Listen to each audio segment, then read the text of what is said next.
Hello everyone, welcome back to my YouTube channel. ഇന്ന് intro നമ്മൾ കിച്ചണിൽ നിന്നിട്ടാണല്ലോ പറയുന്നത്. അപ്പോൾ അതിനർത്ഥം ഇന്നൊരു കുക്കിംഗ് വീഡിയോ ആണ്. ഇതുവരെ നമ്മളൊരു കുക്കിംഗ് വീഡിയോ നമ്മുടെ ചാനൽ ചെയ്തിട്ടില്ല. അപ്പോൾ നമ്മൾ ഇന്നൊരു ഫിഷ് ഫ്രൈ ചെയ്യാൻ പോവാണ് കേട്ടോ. നമ്മുടെ നാട്ടിൽ കിട്ടുന്ന റോഹു ഇല്ലേ, ആ ഫിഷ് ഇവിടെ കിട്ടും. ഫ്രോസൺ ആണ്, പക്ഷെ എന്നിരുന്നാലും നമുക്കിവിടെ കിട്ടും കേട്ടോ. അപ്പോൾ നമ്മളിപ്പോൾ കഴിഞ്ഞ വട്ടം ഏഷ്യൻ സ്റ്റോറിൽ പോയപ്പോൾ നമുക്ക് കിട്ടിയതാണ് ഈ റോഹു. അപ്പോൾ വലിയ ഫിഷാണ്, ഇപ്പോൾ ഫ്രോസൺ ആണ്. അപ്പോൾ നമ്മൾ അത് വെച്ചൊരു ഫ്രൈ ചെയ്യാമെന്ന് വിചാരിച്ചു. ഓക്കെ, അപ്പോൾ നമുക്ക് അതിലോട്ട് കിടക്കാം. ഇതാണ് കേട്ടോ ഫിഷ്. അപ്പോൾ ഇതിങ്ങനെ പീസായിട്ട് നമുക്ക് കിട്ടും. ഫ്രോസൺ ആണ്. സാധാരണ നമുക്കിവിടെ സാൽമണാണ് കോമൺ ആയിട്ട് നമ്മൾ മേടിക്കാറ് കേട്ടോ. അതാകുമ്പോൾ വലിയ പണിയില്ല, നമുക്ക് പെട്ടെന്ന് ഉണ്ടാക്കാം. സാൽമൺ നമുക്ക് അങ്ങനെ നാട്ടിൽ കിട്ടാത്ത ഫിഷുമാണ്. അപ്പോൾ അതുകൊണ്ട് തന്നെ സാൽമണാണ് നമ്മൾ എപ്പോഴും കറി വെക്കാറ്. കറി ആണെങ്കിലും ഫ്രൈ ആണെങ്കിലും ഒക്കെ സാൽമണാണ് ചെയ്യാറ്. അപ്പോൾ ഇന്നിപ്പോൾ റോഹു കിട്ടിയിട്ടുണ്ട്. അപ്പോൾ നമ്മളിത് ഫ്രീസറിലായിരുന്നു. അപ്പോൾ നമ്മളിതിൻ്റെ ഐസ് പോകാൻ വേണ്ടിയിട്ട് നമ്മൾ വെള്ളത്തിലിട്ട് വെച്ചിരിക്കുകയാണ് കേട്ടോ. അപ്പോൾ ഇനി അതിൻ്റെ പ്രിപ്പറേഷനിലോട്ട് കിടക്കാം.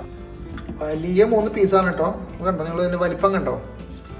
ഇതൊരു പീസ്, ഇതൊരു പീസ്, ഇതൊരു പീസ്. കടൽ മീനല്ല, റോഹു എന്നാണ് നമ്മൾ ഷോപ്പിൽ നിന്ന് നമ്മളോട് പറഞ്ഞത്. എക്സാക്ട്ലി നമുക്ക് ഫിഷ് ഏതാന്ന് നമുക്ക് വലിയ പിടുത്തമില്ല. പക്ഷേ എങ്കിലും കടൽ മീനല്ല, കാരണം കണ്ടാൽ നമുക്കറിയാം. നമ്മളിതിന് മുന്നേ ഈ പാക്കറ്റ് തന്നെ മേടിച്ച് നമ്മൾ ഉണ്ടാക്കി കഴിച്ചിട്ടുണ്ട്. അപ്പോൾ പറഞ്ഞു കടൽ മീനിൻ്റെ ഒരു ടേസ്റ്റ് നമുക്കിതിന് കിട്ടില്ല. എന്നിരുന്നാലും കുഴപ്പമില്ല. നമ്മളൊരു എന്നും സാൽമൺ കഴിക്കുമ്പോൾ വെറൈറ്റി ആയിട്ട് എന്തെങ്കിലും ഒരു ഫിഷ് മേടിച്ച് കഴിക്കണ്ടേ. അപ്പോൾ അതിന് വേണ്ടി മേടിച്ചതാണ്. അപ്പോൾ നമ്മൾ ചെന്നപ്പോൾ ഈ ഫിഷ് ഉണ്ടായുള്ളൂ അവിടെ. അപ്പോൾ അതുകൊണ്ട് എടുത്തതാണ് കേട്ടോ. അപ്പോൾ നമുക്ക് ഞാൻ പ്രിപ്പറേഷനിലോട്ട് കിടക്കാം. അതിന് വേണ്ട മസാല കാര്യങ്ങളൊക്കെ നമുക്ക് പ്രിപ്പയർ ചെയ്യാം. നമ്മൾ ചെറിയ ഉള്ളിയാണ് എടുത്തിരിക്കുന്നത്, തൊലി കളഞ്ഞിട്ട്. അടുത്തത് ചെറിയൊരു കഷ്ണം ഇഞ്ചി, അതുപോലെ തന്നെ 3 ചുള വെളുത്തുള്ളി എടുത്തിട്ടുണ്ട്. നമ്മൾ ഇത് മതിയായിരിക്കും. ഇത് നമുക്ക് ഇഞ്ചി നമ്മൾ ഓൾറെഡി തോല് കളഞ്ഞു. ഇനി വെളുത്തുള്ളിയുടെ ഒന്ന് ശരിയാക്കണം. വെളുത്തുള്ളി അങ്ങനെ തോല് കളഞ്ഞു. ഇഞ്ചി പച്ചമുളകും പച്ചമുളക് എടുത്തിട്ടില്ല. വെളുത്തുള്ളിയും ഇഞ്ചിയും റെഡി ആയിട്ടുണ്ട്. ഇനി പച്ചമുളക് വേണം. പച്ചമുളക് എടുക്കാം. ഒരു ചെറിയ കഷ്ണം പച്ചമുളക് മാത്രമേ എടുത്തിട്ടുള്ളൂ കേട്ടോ. കാരണം ഇനി മുളക് പൊടി നമുക്ക് ചേർക്കേണ്ട കാരണം കൊണ്ട്. അപ്പോൾ വെറുതെ കൂടുതൽ എരിവാവേണ്ട, കുട്ടിക്കും കൂടി കഴിക്കാനുള്ളതായതുകൊണ്ട് നമ്മൾ അധികം എരിവ് കൂട്ടുന്നില്ല. അപ്പോൾ ചെറിയൊരു പച്ചമുളക് എടുത്തിട്ടുണ്ട്, ഒരു കഷ്ണം മാത്രം. അപ്പോൾ ഇതെല്ലാം കൂടി എടുത്ത് നമ്മളൊരു മിക്സിയുടെ ജാറിലിട്ട് അരയ്ക്കാൻ പോവാണ് കേട്ടോ. മിക്സിയുടെ ജാറുണ്ട്, അതാണ് മിക്സിയുടെ ജാറ്. നമ്മളിതിൽ എല്ലാം കൂടി വെച്ച് നമ്മൾ അരച്ചെടുക്കാൻ പോവാണ്. എല്ലാം ഒന്ന് വാഷ് ചെയ്തിട്ട് കുറച്ച് വെള്ളം കൂടി ചേർത്ത് നമ്മൾ അരയ്ക്കുകയാണ് കേട്ടോ. ഇതാണ് നമ്മുടെ മിക്സിയിൽ നമ്മൾ വെച്ചിട്ട്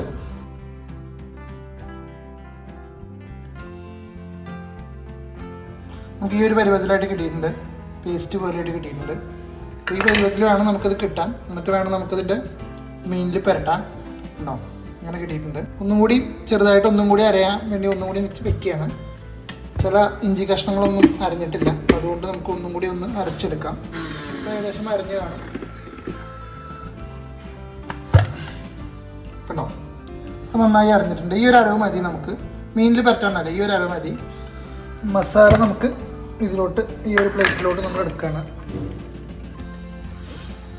നമ്മൾ ഇന്നലെ ഉണ്ടാക്കിയ കോളിഫ്ലവർ കറി ഉണ്ട്. സോ അതും ചപ്പാത്തിയും കൂടിയിട്ടാണ് ഇന്ന് രാത്രിത്തെ ഫുഡ്. ഇത് ഈവനിങ് ആയിട്ടോ ഞാൻ ഉണ്ടാക്കണേ. അപ്പോൾ ഇന്ന് രാത്രിക്ക് നമുക്ക് ചപ്പാത്തിയുടെ കൂടെ സൈഡായിട്ട് കഴിക്കാൻ വേണ്ടിയിട്ടാണ് ഫിഷ് ഫ്രൈ ഉണ്ടാക്കുന്നത്. നമുക്കിനി ഇതിലോട്ട് പൊടികളൊക്കെ ചേർക്കാം. എല്ലാ പൊടികളും നമുക്ക് നമ്മുടെ ഈ ഒരു പാത്രത്തിലാണ് നമ്മൾ സൂക്ഷിക്കുക. അപ്പോൾ ആദ്യം കുറച്ച് ഉപ്പിടാം. ഇത് മതിയാവും.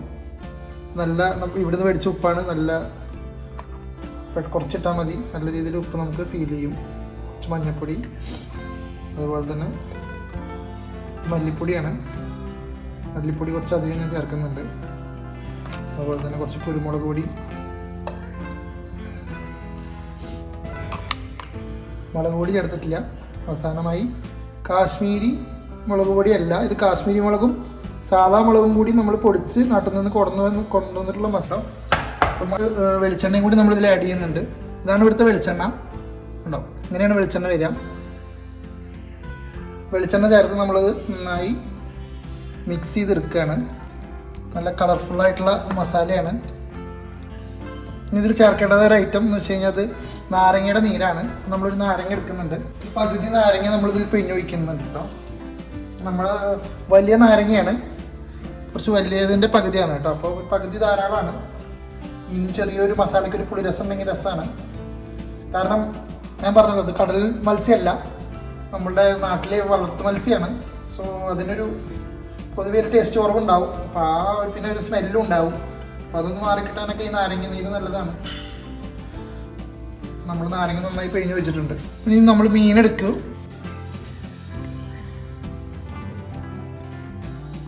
മീനിൻ്റെ വലിപ്പം കണ്ടോ, ഇത്രയും പോകുന്ന മീനാണ്. അപ്പം നമ്മളിനി ഓരോ മീൻ കഷ്ണമായിട്ട് നമ്മൾ ഇതിലോട്ട് മിക്സ് ചെയ്യാൻ പോവാണ്.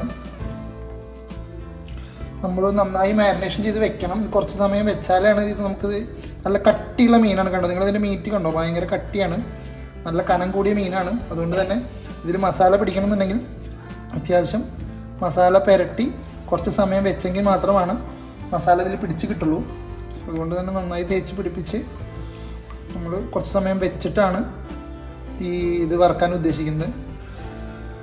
അങ്ങനെ ഒരുവിധം മസാല നമ്മുടെ അപ്ലൈയും കഴിഞ്ഞിട്ടുണ്ട്. ഇത് ഫ്രോസൺ ഫിഷാണ്. ജസ്റ്റ് അങ്ങനെ വ്യത്യാസമൊന്നുമില്ല കേട്ടോ, നല്ല ഫിഷ് ഉണ്ട് ഫ്രോസൺ ഫിഷ്. ഈ റോഹുവിൻ്റെ കാര്യം എനിക്കറിയില്ല, അത്ര വലിയ ഇതുണ്ടാവാൻ ചാൻസ് ഇല്ല. കാരണം നമുക്ക് റോഹു നാട്ടിൽ തന്നെ നമ്മൾ ഈ പറയുന്ന പോലെ വളർത്തു മത്സ്യങ്ങൾ മേടിക്കുമ്പോൾ അത്ര വലിയ ടേസ്റ്റ് ഉണ്ടാവാറില്ല. നമുക്ക് ഫ്രോസണും കൂടി ആകുമ്പോൾ. അപ്പോൾ ഇതാണ് ലാസ്റ്റ് ഔട്ട്പുട്ട്, മീൻ മസാല പുരട്ടിയ ഔട്ട്പുട്ട്. നമ്മളിത് നേരെ ഇനി ഫ്രിഡ്ജിൽ കയറ്റിയാണ്. ഒരു 1.5 മണിക്കൂർ ഫ്രിഡ്ജിൽ വെച്ച ശേഷം മാത്രമാണ് നമ്മൾ രാത്രി കഴിക്കുന്ന സമയത്ത് മാത്രമേ ഇത് വറക്കുള്ളൂ.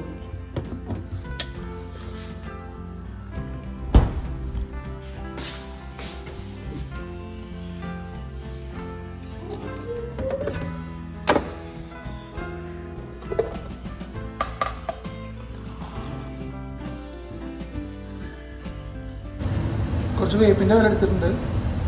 ഇത് നമ്മൾ മസാലയുടെ കൂടെ ഇടണമെന്ന് വിചാരിച്ചായിരുന്നു, പക്ഷെ അത് മറന്നുപോയി. എന്തായാലും വറക്കുമ്പോൾ നമ്മൾ എണ്ണയിൽ ചേർക്കാനാണ് ഉദ്ദേശിക്കുന്നത് കേട്ടോ.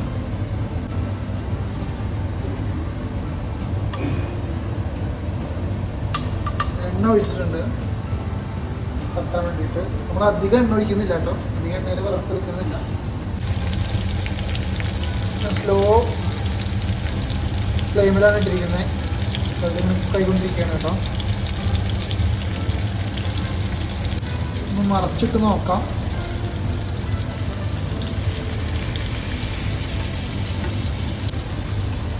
ആയിട്ടില്ല, ആവുന്നേ ഉള്ളൂ.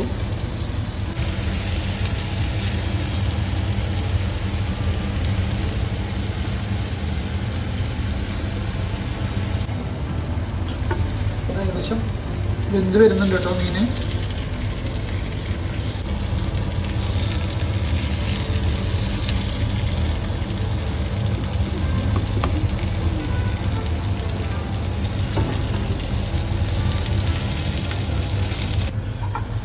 അപ്പോൾ ഇതാണ് കേട്ടോ നമ്മുടെ ഫൈനൽ മീൻ ഫ്രൈ.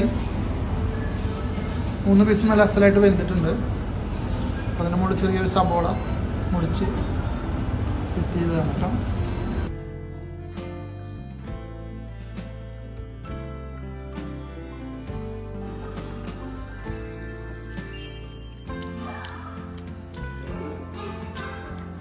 സോഫ്റ്റ് ആയിട്ട് കിട്ടിയിട്ടുണ്ട് കേട്ടോ, നല്ല ടേസ്റ്റ് ഉണ്ട്.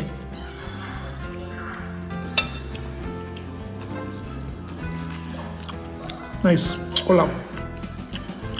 അപ്പോൾ ഇത്രയേ ഉള്ളൂ ഇന്നത്തെ നമ്മുടെ cooking video. Thank you for watching. By.